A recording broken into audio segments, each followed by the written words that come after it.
आज जो हियरिंग चल रही थी उसमें काफ़ी आप देखें कि तनाव वाला एक माहौल हमें नज़र आया और जजेस हमें उस पॉइंट पे फंसे हुए नज़र आए जो केस के डिसीजन के बाद मेरा ख्याल है सामने लाना जो है वो एक अजीब पहलू लग रहा था। और बहुत दफ़ा मैं जब अटेंड करी थी तो मैंने जस्टिस मोइनुद्दीन साहब के मुंह से भी मैं सुनती हुई मुझे आवाज़ आ रही थी और मुझे हैरत हो रही थी कि जो पार्लियामान में बाकी जमातें बैठी हैं उनको भी सीट्स मिल जानी चाहिए। तो मैं याद कराना चाह रही हूँ अपने तमाम मुअज़्ज़ज़ जजेस को जिनका हमें बड़ा एहतराम है कि ये एक आइनी बेंच है और आइन के तकाज़ों को पूरा करना इस बेंच का मेन काम है। गो कि इस बेंच को बनाने के लिए या एक गैर आइनी तरीके के अमल को किया गया, जुल्म जबर तशद्दुद करके ये गैर आइनी बेंच आइनी तरमीम की गई गैर आइनी तरीके से, और अब जो ये उसके नतीजे में आइनी बेंच बना है इसने आइन को अपहोल्ड करना है।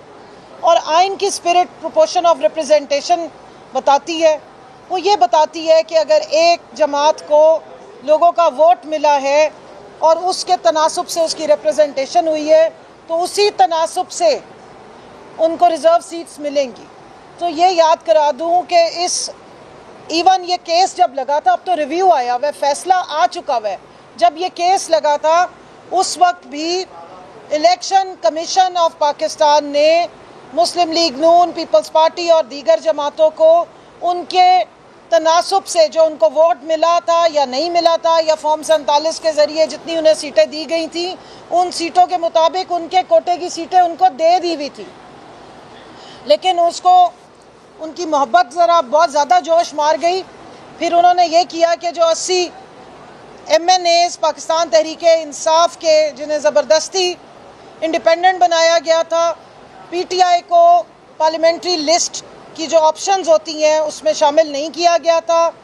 ये बताया गया था कि जी 3 दिन में अगर कोई पार्टी जमा नहीं ज्वाइन की तो इंडिपेंडेंट कर दिया जाएगा।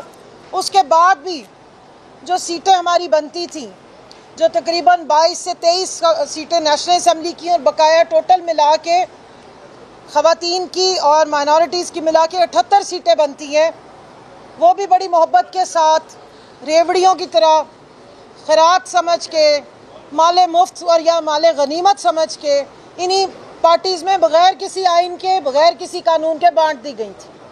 अब यहाँ पर आइन ये कहता है कि जब एक रिज़र्व सीट का कैंडिडेट असेंबली में आके ओथ उठा लेता है तो उसको आप रिज़र्व सीट फिर कंसिडर नहीं करते, आप उसे इलेक्टेड कंसिडर करते हैं।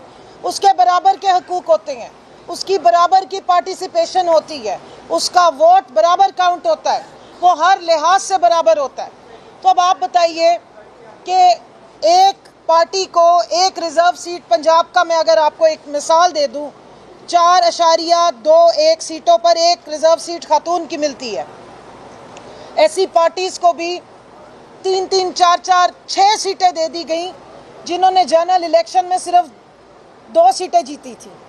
यानी एक्चुअली में तो वो एक भी सीट नहीं ले सकते थे ख़वातीन की, लेकिन क्योंकि माले गनीमत था और क्योंकि इलेक्शन कमीशन इंचार्ज था, क्योंकि इलेक्शन कमीशन ने पाकिस्तान तहरीक इंसाफ के हर कैंडिडेट को ज़बरदस्ती इंडिपेंडेंट बनाया था, क्योंकि उसको पता था कि उसने पाकिस्तान तहरीक इंसाफ को सीटें नहीं देनी है अपनी मन मंशा पे, ना इलेक्शन एक्ट में कहीं दर्ज है, ना आइन में कुछ ढूंढने से मिला है। तो इसलिए बड़े दिल के साथ, खुले हाथ से, आओ तुम्हें भी दे देते हैं, चलो आओ तुम्हें भी दे देते हैं, तुम भी खुश हो जाओ, तुम भी खुश हो जाओ। और उसके ऊपर आज तक इलेक्शन कमीशन की कोई तंबीह नहीं की गई। तो मैं मोहतरम जजेस से पूछना चाहती हूँ कि क्या आपको ये लकूना आइन में नज़र नहीं आ रहा? और ये कहने को तो आइनी बेंच है, क्या आपको spirit of constitution, proportion representation का इतना बड़ा फैक्टर, जो जमहूर की आवाज़ है, जो वोट की सेंटिटी है, जो वोट को इज्जत दो का नारा लगाने वाले थे, उसी नारे को कंसिडर कर लें अगर, तो वोट किसी और पार्टी को मिल रहा है, वोट किसी और को मिल रहा है और रिप्रेजेंटेशन किसी और को दी जा रही है, तो प्रोपोर्शन कहाँ जाएगी, तनासुब कहाँ जाएगा?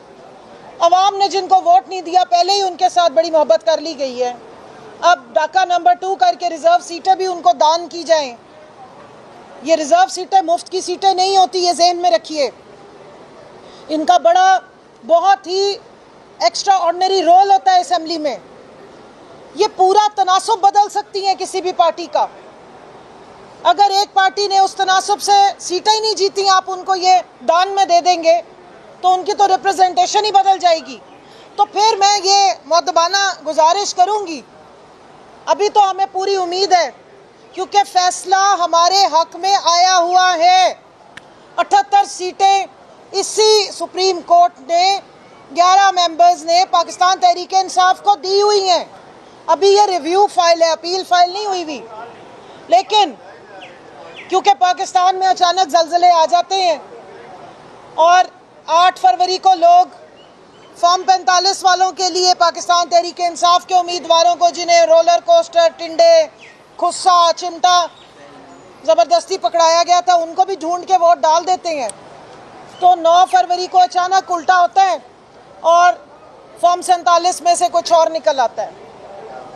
तो अल्लाह ना करे कि जो पाकिस्तान की सुप्रीम कोर्ट ने 13 मेंबर्स ने मिलके फैसला लिखा था, उसमें से 11 मेंबर्स ने ये सीटें ऑलरेडी फैसले के मुताबिक पाकिस्तान तहरीक इंसाफ को दे दी हैं।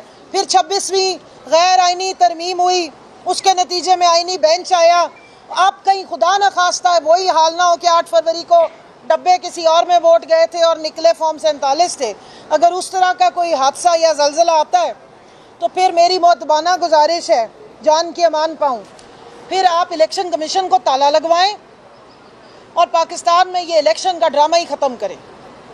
फिर ज़रूरत क्या है आवाम को भी ख्वार करने की, फिर लाखों करोड़ों के ये पेपर और बैलेट पेपर जमा करने की। जब पाकिस्तानी आवाम को बैलेट पेपर पे मोहर लगाने के बाद उस मोहर का एक्चुअल रिज़ल्ट मिलना शुरू हो जाए, फिर दोबारा खोल दीजिएगा।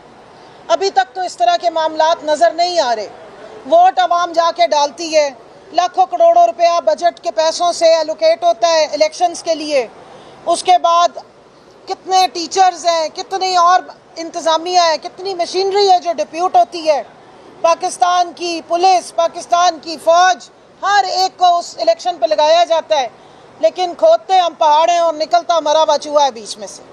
तो मेहरबानी कर दीजिएगा, फिर आइन में यह भी दर्ज कर दें कि हमें इस तरह के मामलात की इतनी लंबी एक्सरसाइज करने की ज़रूरत नहीं है। और मैं समझती हूँ कि फिर अदालतों की बजाय प्रेस क्लब ज़्यादा हमें इफ़ेक्टिव नज़र आते हैं। प्रेस कॉन्फ्रेंसेस हमें ज़्यादा उनमें कोई जान नज़र आती है। फिर प्रेस क्लब को ज़्यादा मजबूत करने की ज़रूरत है, या कोई एक आधा और जगह है जो मैं यहाँ कहना नहीं चाह रही, वहाँ जाके सारे मामलात दरख्वास्त पे दें और प्रेस क्लब में आके उनकी अनाउंसमेंट कर दें।